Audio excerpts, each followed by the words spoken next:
This is Shuddha Bhakti. This is deliverance Siddhanta, man. This is the Siddhanta that delivers people who listen and believe it. Because this other stuff, crapola they're preaching, is just all full of space. It doesn't please the Lord very much. Okay? The Lord can be like a swan and say, and devotees also, and say, well, at least they're, coming after Guru and everything. But I say, let's make the real devotees of Krishna. You have to understand the confidential conclusion right here. By preaching the real glories, it has to be by a person who tastes those glories. You can preach the real revelations and realizations. Without ecstatic love, you cannot preach the real glories, and you cannot make real devotees. And real devotee is real devotee. They taste this nectar also, like Johan, and like Rangaleka, and like River, and like Karuna, and like a whole lot of them now. I can't even remember all their names. See, that's a real devotee, man. If you want just an Abbas devotee, go to these persons that are not even real devotees yet. Go there, they got the checklist, an ISKCON checklist of finding a bona fide guru with all these mundane qualifications that anybody that's a good student or something can learn. You want to learn how to be a pure devotee, you got to come to a pure devotee and they'll teach you conclusive truth. Okay? Preaching the Lord's glories, that means the Lord's glories are revelatory, man. They come from a person who tastes those glories.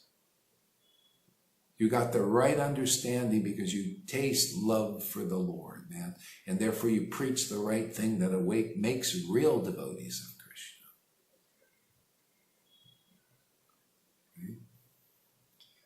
It changes people's worship too.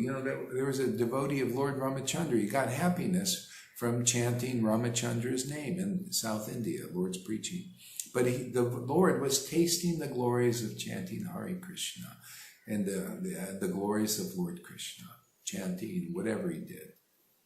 Okay? And just by his association, this person who was a Ram Bhakta, a liberated soul, changed his worship. He said, because of your influence, now I can chant Krishna's name. See? He became a devotee of Krishna. See? So these devotees in the Vaidhi level, they're also worshiping Krishna, but they're not really, because if their mood is awe and reverence and all that, how do you change that mood? You got to find a very more intimate devotee of Krishna who is worshiping the Lord on the level of spontaneous love. And then you can go from Vaidhi, like Janaki, and like Johan, and like Meena, to worship being a real devotee of Krishna. You see, it even applies here. You want to be more intimate, you yearning to taste this nectar, you got to come here.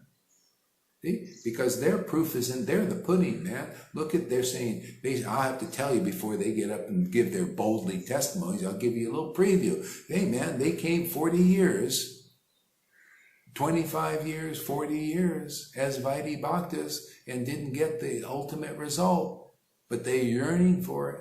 They're here, they're attaining that result, which is simply like this in the book, tasting the nectar of Krishna's name and pastimes to the point where you get drunk, man, intoxicated, blissed out of your gourd, choking, all kinds of intimacy increases more and more.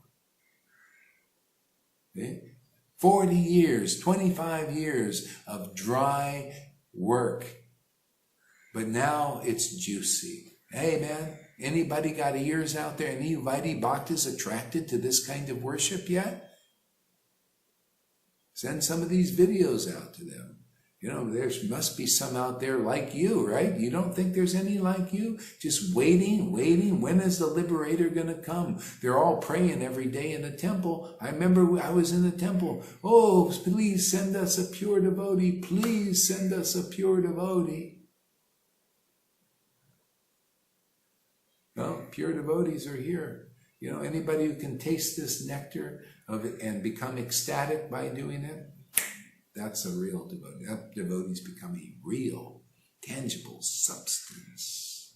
That temple has life, man. The devotee is a temple, a moving temple, man. Is there life in it or not? So we got to see. Is there life? Life is not the mode of goodness even. Oh, there's a lot of life. Look, he's so regular, he's so austere, so renounced, so pious. Yeah, they ain't life yet, man. Unalloyed devotion, tasting the nectar of Krishna's name. That's real life. Look for temples like that. 1 out of 1,000,000 Vaishnavas are like that. It's becoming less. People coming here and listening to this. They're all becoming temples with life in it. What did Jesus say? This temple, I have life, and I can give it to you abundantly. Hey, man, you notice people are livening up here, man. Those who are lining up are getting the life, man. Getting something to do, something to say. They got life, man. Preaching the glories, helping their brothers and sisters, man. Enthusiastic, real love. Yeah, their temples are coming alive, man.